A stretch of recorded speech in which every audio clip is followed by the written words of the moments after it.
हाँ, मैंने कहा आप भी तो उस वक्त बैठे हुए थे, तो आपकी ओर दृष्टि हमारी गई थी।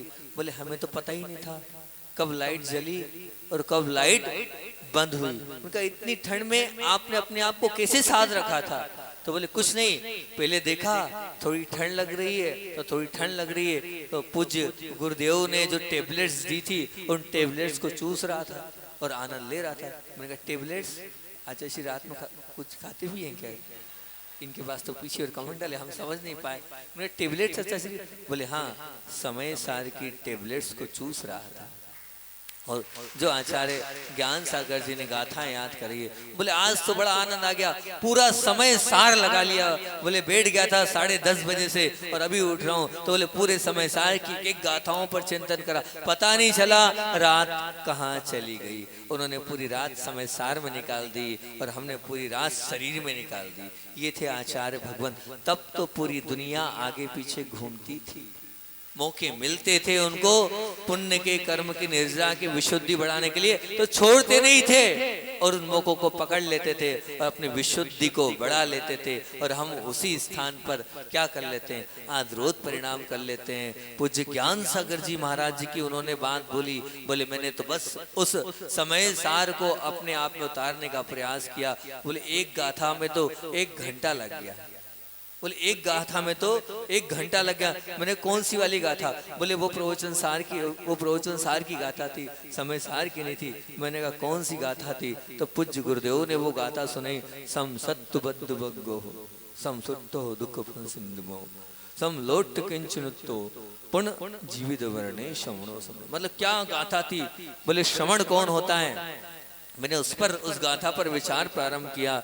बोले जो शत्रु को और मित्र को, चाहे कुटुंबी हो, चाहे सुख हो चाहे दुख हो, सब में समान रखता है। चाहे प्रशंसा हो चाहे निंदा हो, सब में समभाव रखता है। चाहे लोहा हो चाहे सोना हो, सब में क्या रखता है?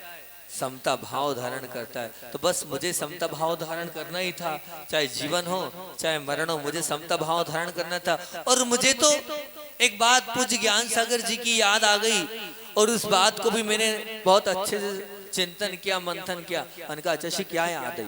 अच्छा की बात सुनना। उन्होंने बोला तो था कि मैं समय सार में लीन था।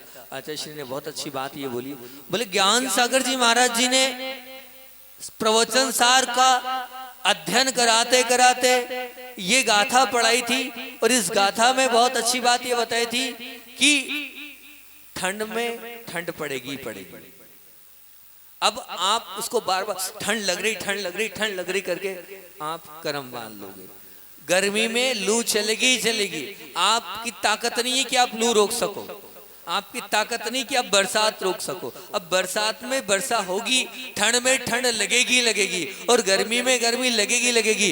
अब ये है, ये मौसम है, इन मौसम को आप परिवर्तित नहीं कर सकते हो। जब आप परिवर्तित नहीं कर सकते हो तो सबसे अच्छा तरीका क्या है? हम उसको एक्सेप्ट कर लें, उसको स्वीकार कर लें। अगर हम उसको स्वीकार कर लेंगे तो कर्मों की निर्जरा है और उसमें हम लेके बैठे रहेंगे, ठंड लग रही है तो कर्मों को मान लेंगे। तो काय को कर्म बांधे हो? इसलिए मैंने एक बार भी नहीं सोचा ठंड लग रही है, ठंड में है और मैं हूँ। मैंने तो हमेशा एक ही चिंतन किया कि मैं क्या हूँ?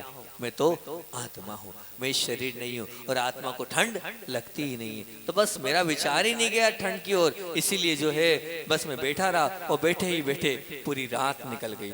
इसको कहते हैं आत्मा से परमात्मा की ओर जाना। तुरंत वो सामायिक में बैठते थे, बैठते ही सबको सेटअप किया और एक गाथा पढ़ते थे। उस एक गाथा के माध्यम से पुनः अपने आप में आ जाते थे और पता ही नहीं चलता था। और हम लोग जो सामायिक करते हैं थक जाते हैं तो क्या होता है, हल्के फुल्के झोंके भी जाते हैं। उनको क्यों? आखिर वो क्या था? तो कारण ये था, उन्होंने आचार्य भगवंत ने अपने जीवन काल में, अपने बचपन से लेकर अभी तक पूरी चीजें रटी थी।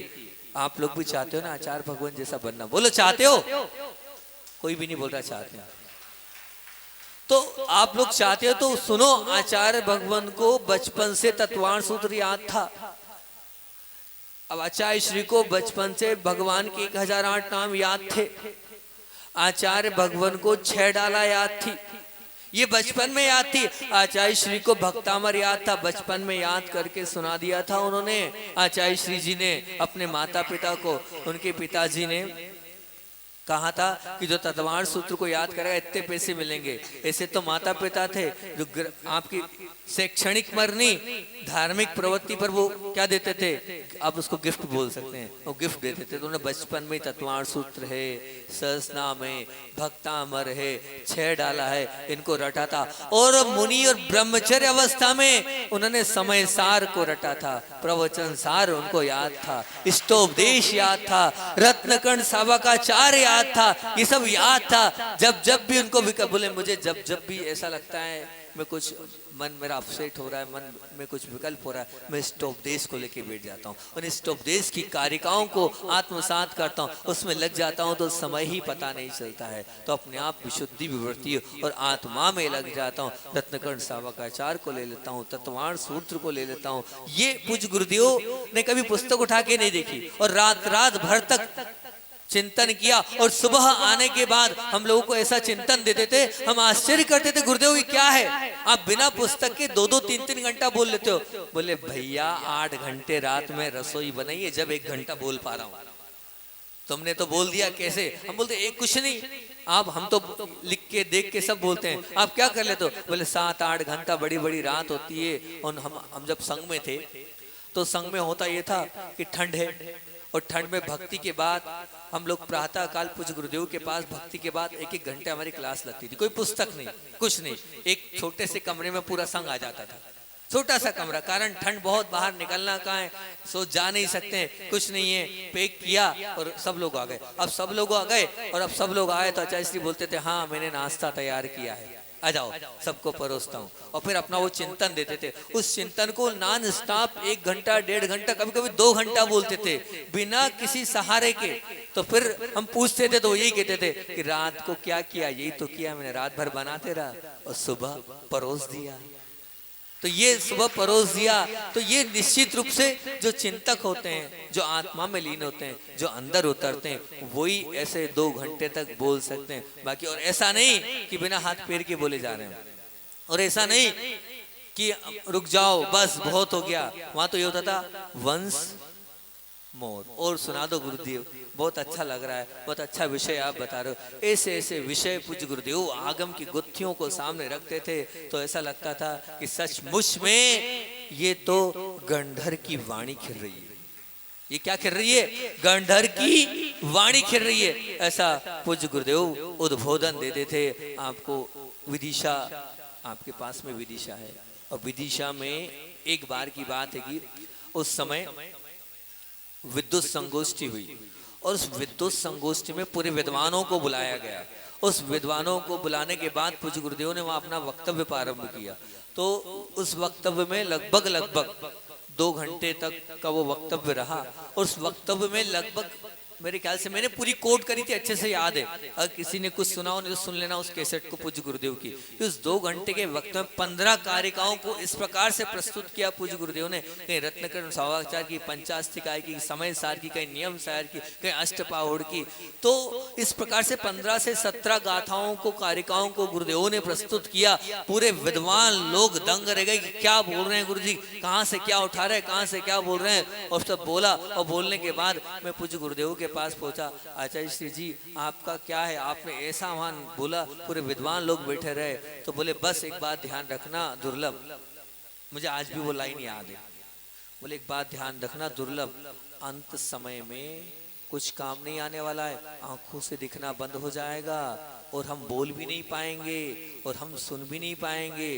तो ज्ञान सागर जी ने मुझसे कहा था कि ध्यान रखना, जो याद रहेगा अंत समय वही काम आएगा, जो याद रहेगा अंत समय में तुम्हारे वही काम आएगा। तो याद तो बहुत किया है, लेकिन हम रोज पाठ करेंगे, रोज गुनगुनाएंगे, रोज रिवीजन करेंगे तो निश्चित वो याद रहेगा। तो बस वही रोज पाठ करता हूँ और वही रोज याद करता हूँ, वही सब चीजें थी, कोई मैंने कोई तैयारी थोड़ी करी, और वो अपने आप आता गया और मैं बोलता गया और अपने आप सब कुछ सामने था। तो यही है कि आप निश्चित मान के चलना, आज दीक्षा दिवस मनाना चाहते हो, पूज्य गुरुदेव का दीक्षा दिवस मनाना चाहते हो, तो दीक्षा दिवस दिवस मनाने के लिए अगर आप चाहते हो हमें गुरुदेव जैसा बनना है तो आज इतना कर लो कि हम भले महाराज जी हमें याद नहीं होता, मानसिकता छोड़ दो, पर आप रोज रोज पाठ करोगे तो आपको याद होगा।